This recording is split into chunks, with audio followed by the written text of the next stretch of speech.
Aujourd'hui, Amicalement Ventre va vous parler de régime, ou plutôt de la dictature des régimes. Celle qui nous culpabilise quand on a pris quelques kilos, celle qui renvoie une mauvaise image de soi parce qu'on ne correspond pas aux dictates des magazines, celle qui nous fait croire qu'avoir la ligne est un signe extérieur de valeur morale et de bonne santé.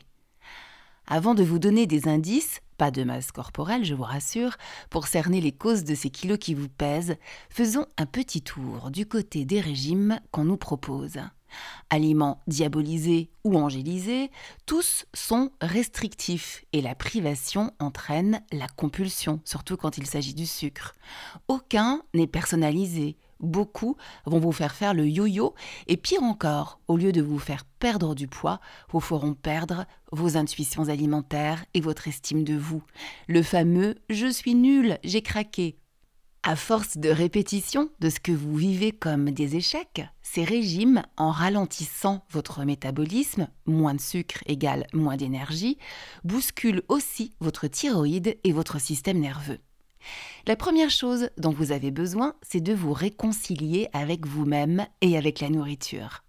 Voici 5 pistes pour retrouver un corps épanoui, équilibré et en bonne santé.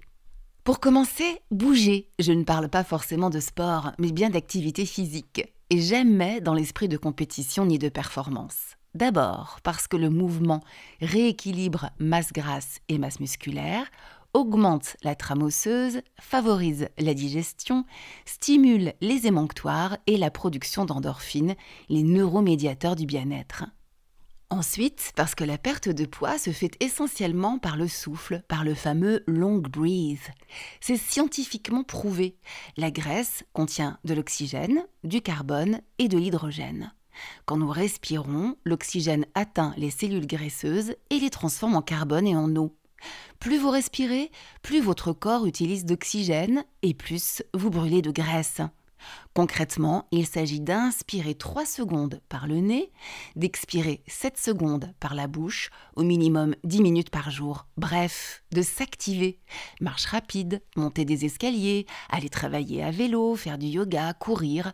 Trouvez l'activité qui vous plaît.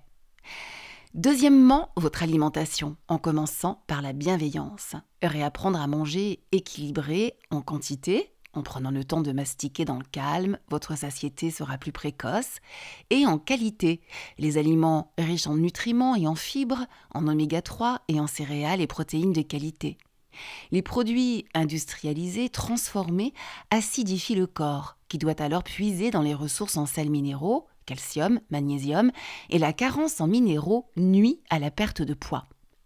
Ne pas s'interdire, sauf maladie ou intolérance, pour tenir sur le long terme. Retrouvez le plaisir de manger, respectez vos capacités digestives, personnalisez vos assiettes. Prendre soin de votre microbiote et de vos émonctoires. Vous hydrater régulièrement et en dehors des repas. Et pourquoi pas, si votre vitalité est bonne, tester le jeûne intermittent, la monodiète ou la dissociation alimentaire, à savoir séparer les féculents et les protéines dans un même repas. Troisièmement, le sommeil et ses 2 hormones capitales, la leptine, celle de la satiété, et la gréline, celle de la faim. Une dette de sommeil provoque un déséquilibre de ce duo et en conséquence du surpoids dont je vous parle dans l'épisode 21 d'Amicalement Ventre. Quatrième indice, les autres hormones. On citera les œstrogènes qui en excès participent au stockage des graisses. Le cortisol, hormone hyperglycémiante que nous surproduisons en cas de stress prolongé. Un dysfonctionnement des hormones thyroïdiennes peut entraîner le ralentissement du métabolisme et donc freiner la perte de poids. L'insulinorésistance qui transforme le sucre en gras. Une bonne hygiène de vie adaptée vous apportera un équilibre de ces actrices majeures de votre silhouette et de votre santé. Et enfin, le stress. Commencez à gérer celui généré par votre combat contre vous-même pour perdre du poids. Faites la paix.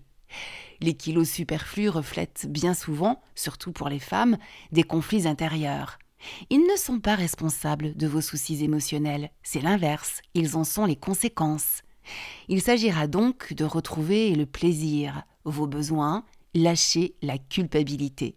Par exemple, ne pas manger si vous n'avez pas faim, envers et contre les contraintes sociales, culturelles, ou par devoir, ou par crainte.